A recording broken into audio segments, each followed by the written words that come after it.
ब्रज की गोपियों की आप 1 मिनट में स्थिति देखें। जिन गोपियों ने जितनी गोपी उतने कृष्ण, महाराज की दिव्यता प्रकट कर लिया कृष्ण को, वातावरण पूरा तैयार महाराज का। लेकिन उसी क्षण गोपी के मन में अहम आ गया और कृष्ण अंतर्ध्यान। अब यहां विचारें कि गोपी के मन में अहम का प्रश्न ही नहीं उठता था। प्रेम की ध्वजा गोपी, रोम रोम में कृष्ण को रमाए हुए गोपी,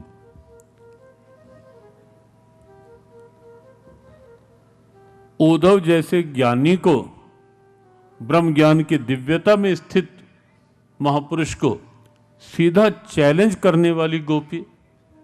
उद्धव तुम भय बौरे पाती लेके आए दौरे, योग कहां राखें यहां रोम रोम श्याम।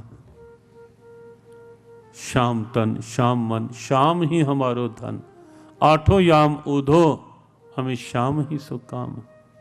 श्याम गति श्याम मति श्याम ही है प्राणपति, आंधे किसी लाकड़ी आधार श्याम नाम। जहां ये स्थिति, उद्धव जैसे ज्ञानी को ये कह देना उद्धव तुम भय बौरे बावरा हो गया है। उद्धव किस ज्ञान की बात करता है? यहां तो रोम रोम में श्याम रमा हुआ है, रोम रोम। उस गोपी को अभिमान नहीं हो सकता था, नहीं हो सकता। बात फिर वही, ये उस लीला पुरुषोत्तम की लीला थी। वो हमारे जैसों को दिखाना चाहते थे, बताना चाहते थे कि उस स्थिति में आकर भी यदि मन में कहीं अहम जग गया, मैं आ गई, तो जहां ये मैं आएगी वहां वो नहीं होगा। क्योंकि प्रेम गली अति सांकरी, जा में दो न समाही। जब मैं था तब हरि नहीं, और अब हरि हैं मैं ना, दो में से एक रहेगा। प्रेम की दुनिया में दो का प्रवेश ही नहीं, दो में से एक, या वो या मैं, या फिर तू ही तू। तो गोपी में अहम जगह और कृष्ण अंत। ये केवल एक प्रेरणा हमारे लिए। और ऐसे अर्जुन की दशा, कोई प्रश्न नहीं था वहां अर्जुन के अंदर मोह का, लेकिन ऐसा भाव बनाया गया क्योंकि गोविंद चाहते थे ना कि महाभारत युद्ध में केवल युद्ध इस दृष्टि से न याद किया जाए कि यहां इतना जनसंहार हुआ, इतनी ऐसी स्थिति बनी। ये महाभारत युद्ध इस रूप में याद किया जाए कि महाभारत युद्ध में एक दिव्य रत्न विश्व को प्राप्त हुआ, श्रीमद् भगवत गीता के रूप में। श्रीमद् भगवत गीता के रूप एक दिव्य उपहार विश्व को प्राप्त हुआ। खारे समुद्र में से अमृत, अमृत मंथन, बिल्कुल खारी समुद्र और उसमें से अमृत मंथन, अमृत प्रकट। सर्वोपनिषदो गावो दोग्धा गोपाल नंदना, पार्थवत्सा सुधीर भोक्ता, दुग्धम गीतामृतम महत। गीता का अमृत प्रकट करना था गोविंद ने, क्योंकि वो जानते थे कि उनके अंतर्धान होते ही, उनके लीला संवरण करते ही इस धरा पर कली काल का प्रवेश हो जाएगा। और कली काल में समस्याएं हर रूप में एक एक करके, वो आप देख ही रहे हैं, बाहर का विकास हो रहा है, निश्चित अच्छा है, लेकिन समस्याएं बढ़ रही हैं, अशांति बढ़ रही है, तनाव बढ़ रहे हैं, दबाव बढ़ रहे हैं, शारीरिक रोग बढ़ रहे हैं, मानसिक अशांति बढ़ रही है, पारिवारिक दुर्भावनाएं बढ़ रही हैं, सामाजिक सद्भाव कमजोर पड़ते चले जा रहे हैं, सहनशीलता कमजोर हो रही है, संयम कमजोर हो रहे हैं, सद्भावनाएं कमजोर हो रही हैं, संतोष कम होता जा रहा है, असंतोष पनपता जा रहा है समाज में। और उसके साथ साथ भ्रष्टाचार, दुराचार, अत्याचार, लूटमार, ये सब अनीति, अराजकता, आतंक तक की स्थितियां, ये सब गोविंद जानते थे। आने वाला समय कुछ ऐसी समस्याओं के साथ का समय होगा, उस समय में मनुष्य कैसे अच्छे ढंग से जी पाए, उस समय में मनुष्य किसके सहारे जी पाए। गीता सच में जीवन का एक बहुत मजबूत सहारा है, आश्रय है, आधार है, सार है। जीवन जीने की एक कला है, गीता के साथ जियो। पिछले 1.5 वर्ष से जियो गीता के रूप में एक आह्वान किया गया। कोई ऐसा नहीं कि वो आह्वान निजी कहीं जोड़ने के लिए, केवल इसलिए जियो गीता केवल एक संस्था नहीं, एक प्रेरणा कि गीता के साथ जियो, गीता के अनुसार जियो, live according to the principles of Bhagavad Gita. Gita के सिद्धांतों को साथ लेकर जीवन जियो, जीवन कुछ अलग होगा।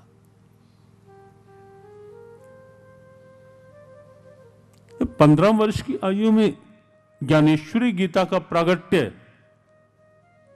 उस संत हृदय में कुछ तो ऐसा भाव जगा होगा ना गीता को लेकर के, और ये लेकर के कि इस क्षेत्र में भी गीता एक प्रेरणा के रूप में काम करती रहे, भाव जगा संत ज्ञानेश्वर। और 15 वर्ष की आयु में ही एक उपहार विश्व को दे डाला, ज्ञानेश्वरी गीता के रूप। गीता के साथ जिए। इसीलिए महाभारत युद्ध में भगवान कृष्ण ने अर्जुन को निमित्त बना करके यह उपदेश, अर्जुन केवल एक निमित्त था, केवल एक निमित्त। उपदेश तो हमारे लिए, उपदेश सबके लिए, उपदेश पूरे विश्व के लिए है, उपदेश पूरी मानवता के लिए, उपदेश हर ऐसे प्राणी के लिए है जो मानसिक रूप में कोई दबाव में है लेकिन दबाव से मुक्त होना चाहता है। उपदेश हर ऐसे जीव के लिए है जो कुछ तनाव में जी रहा है लेकिन तनाव से अलग जीना चाहता है। तनाव मुक्त जीवन, चिंता मुक्त जीवन, care free life, tension free life जो जीना चाहता है, ऐसे हर व्यक्ति के लिए गीता है। जो समाज न्याय के साथ, सद्भावना के साथ जीना चाहता है, ऐसे हर समाज के लिए गीता है। जो परिवार सद्भावना में जीना चाहता है, संतोष और सद्भाव के साथ जीना चाहता है, ऐसे हर परिवार के लिए गीता है। जो राष्ट्र वास्तविक समृद्धि पाना चाहता है, गौरव पाना चाहता है, वास्तविक गौरव, ये कोई गौरव नहीं है किसी भी राष्ट्र का, ये भ्रष्टाचार के साथ, आतंक के साथ या अन्य अन्य समस्याओं के साथ गौरव नहीं किसी भी देश का, और मेरे भारत का तो बिल्कुल भी नहीं। जो राष्ट्र गौरव के साथ आगे बढ़ना चाहता है, ऐसे हर राष्ट्र के लिए गीता है। भारत का ग्रंथ है गीता, भारत का गौरव ग्रंथ है गीता, लेकिन केवल भारत के लिए नहीं, जन जन की प्रेरणा है गीता, जन जन की प्रेरणा। और इसलिए पिछले मास दिसंबर में जब ब्रिटिश पार्लियामेंट में कार्यक्रम था और वहां गीता जयंती के अवसर पर जब वहां गीता का शंखनाद हुआ, तो वहां जाकर भी ये बात कही गई कि गीता एक ऐसा दिव्य ग्रंथ है, एक ऐसी डिवाइन हॉली बुक है जो किसी भी देश की समृद्धि का एक अचूक आधार हो सकती है।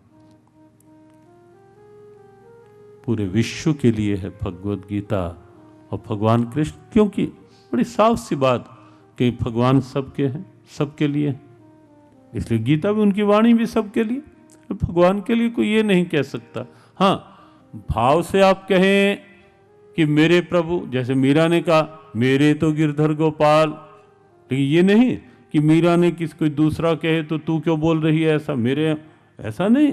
जैसा आप लोग कई बार छोटी छोटी बात पे हो जाते हैं, ऐसा नहीं।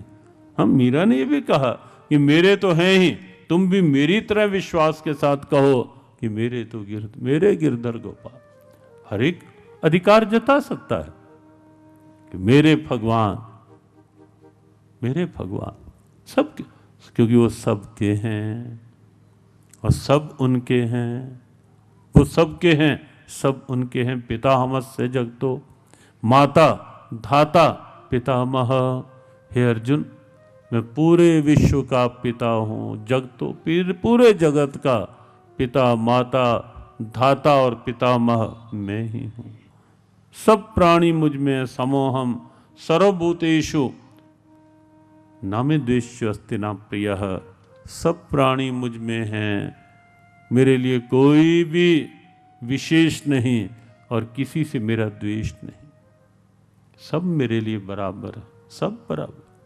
तो जब भगवान सबके हैं, सबके लिए हैं, तो उनकी वाणी भी सबके लिए है, सबके कल्याण के लिए।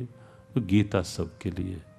महाभारत युद्ध में, सार की बात, महाभारत युद्ध में भगवान श्री कृष्ण ने ये सब देख करके कि आने वाला समय कैसा होगा, क्या होगा, गीता का उपदेश देने का मन बनाया। और उसके लिए अर्जुन को एक उपयुक्त पात्र समझा। इसलिए समझा क्यों? कि अर्जुन के मन में कोई संशय नहीं था भगवान के तात्विक स्वरूप के प्रति, कोई कभी भी नहीं। अर्जुन के मन में पूरी निष्ठा, पूरा विश्वास। गीता में कई बार विषादग्रस्त था अर्जुन, तो भी ये कहता है एतन में संशयम कृष्ण चेतुमर्हस्य शेषता तदन्य संशय से चेता नहीं उपपद्यते। हे गोविंद, मेरे जो संशय हैं, मेरा विश्वास है कि उन्हें दूर करने की क्षमता यदि किसी में है तो केवल और केवल आप में। मेरे संशयों को केवल आप दूर कर सकते हो, इसीलिए मैं आपकी शरण में हूं। शिष्यस्ते हम शाधि माम त्वाम प्रपन्नम, मैं इसीलिए आपका शिष्य हूं। आप मुझे उपदेश दे, मेरे लिए कौन सा मार्ग उचित है। अर्जुन को चुना इसके लिए और महाभारत युद्ध को माध्यम बनाया गीता उपदेश के लिए। गीता का उपदेश दो स्थितियों को मुख्य रूप से लेकर है। एक तो विषाद से आह्लाद की स्थिति, डिप्रेशन से ब्लिस। बिल्कुल जब मन डिप्रेस होता है, दबाव में, अवसाद में चला, उससे भी निकालने की क्षमता गीता में है। एक बात आप ये समझें, पूरे विश्व में अपने आप में एक अलग सी प्रेरणा है कि विषाद, आप जानते हैं आज की भाषा में डिप्रेशन, मन की बिल्कुल टूटी हुई, गिरी हुई दशा, और आह्लाद, प्रसाद, वो जीवन का पूर्ण आनंद, अर्थात बॉटम से टॉप तक ले जाने की क्षमता है इस ग्रंथ में। हमने बहुतों को देखा। अभी एक व्यक्ति तो, हाँ, ये अपनी बात नहीं, कहीं आप ये सोचें क्योंकि अपनी बात हम कर रहे हैं, स्वभाव ही नहीं, ये केवल गीता की बात है। अभी 4-5 दिन पूर्व ही हैदराबाद में गीता जी का एक श्लोक पर चिंतन चल रहा था। तो वहाँ चिंतन चलने की बात करते करते एक व्यक्ति ने बाद में कहा कि मुझे तो 15 मिनट में ही मैं डिप्रेशन के साथ बैठा हुआ था वहाँ, और उसके बाद बिल्कुल ऐसा लगा कि जैसे मेरा मन बिल्कुल खुला हो गया और डिप्रेशन का नाम नहीं। हाँ, ये अपनी बात नहीं, केवल गीता चिंतन की बात है कि गीता के चिंतन में एक क्षमता है, किसी डॉक्टर की दवा में ये क्षमता नहीं। हाँ, डॉक्टर तो डिप्रेशन में थोड़ी देर के लिए कोई और टैबलेट दे देंगे, कुछ और सोए रहो और अज्ञानता में चले जाओ। लेकिन गीता चिंतन एक सक्षम चिंतन है विषाद से आह्लाद की ओर लेकर जाने का। इसीलिए आवश्यक है जीवन में, जीवन के हर भाव में जीवन की हर स्थिति में गीता की प्रबल आवश्यकता है, गीता की परम आवश्यकता है। और इसीलिए ये संकेत है कि गीता की प्रेरणाओं के साथ जिए। और एक बात और है, कर्तव्य पालन की दिव्यता है गीता। विस्तार हम अगले दिनों में करेंगे इन बातों पर। कर्तव्य पालन की दिव्यता है कि अपनी अपनी ड्यूटी को हम कैसे इस ढंग से करें ताकि ड्यूटी भी हो जाए, कर्म भी हो जाए और धर्म भी हो जाए, लोक भी ठीक बन जाए और परलोक भी ठीक बन जाए। दोनों स्थितियां, जीवन की पूर्णता तभी मानी जाती है, लोक भी बने और परलोक भी बने, दोनों स्थितियां साथ साथ हों तो ये जीवन पूर्ण माना जाता है। तो गीता उस ढंग की कर्तव्य पालन की दिव्यता है कि इसी जीवन में आप अपने लोक को भी बना लो, परलोक को भी बना लो। विचार करके आ जाना और कल बताना कि क्या ऐसा जीवन चाहिए या नहीं चाहिए, कि जो विषाद से मुक्त हो, जो चिंता से मुक्त हो। क्या ऐसा जीवन चाहिए या नहीं चाहिए कि काम इस ढंग से हो कि हमारा लोक परलोक दोनों बन जाए, दोनों संवर जाए। बस ऐसी प्रेरणाएं हैं गीता में, ऐसे सूत्र हैं गीता में।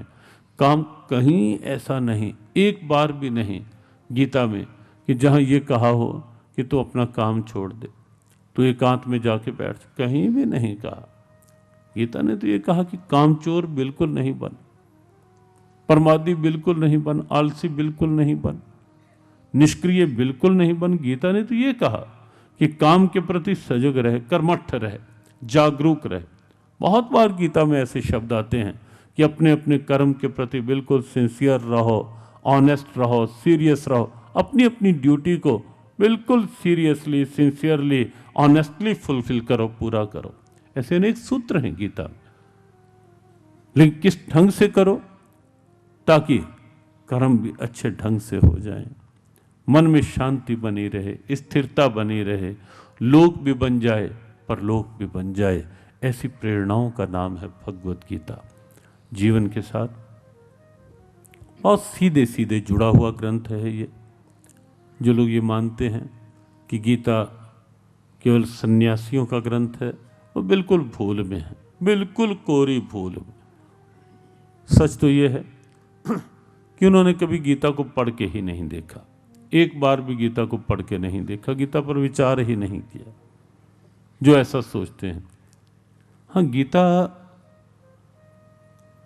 पूजा पाठ का आधार है, निश्चित आस्था का आधार है, लेकिन केवल पूजा पाठ का ही ग्रंथ भी नहीं है गीता, ये भी ध्यान रखें। गीता तो जीवन का साथी है। हमारे गुरुदेव तो गीता को जीवन का बेस्ट गाइड, फ्रेंड और फिलॉसफर मानते थे कि गीता इज और best guide, best friend and best philosopher. सबसे उत्तम मार्गदर्शिका है गीता, सबसे अच्छा साथी है गीता और सबसे अच्छी दार्शनिक विद्या है गीता। गीता को आप इसी रूप में लें। मेरे जीवन की प्रेरणा है गीता, मेरे जीवन का आधार है गीता, सार है गीता। और आज के सत्र में एक विश्वास अंदर का जगा लें कि गीता वास्तव में मेरी चिंताओं को दूर कर सकती है। ये विश्वास जगा लें कि गीता मुझे निश्चिंत जीवन का उपहार दे सकती है। गीता मेरे विषाद को, मेरी चिंताओं को, मेरे तनाव को निकाल सकती है मेरे भीतर से। एक विश्वास लेकर आज यहाँ से जाएं और एक और प्रेरणा लेकर के जाएं कि मुझे नियमित गीता का पाठ करना है।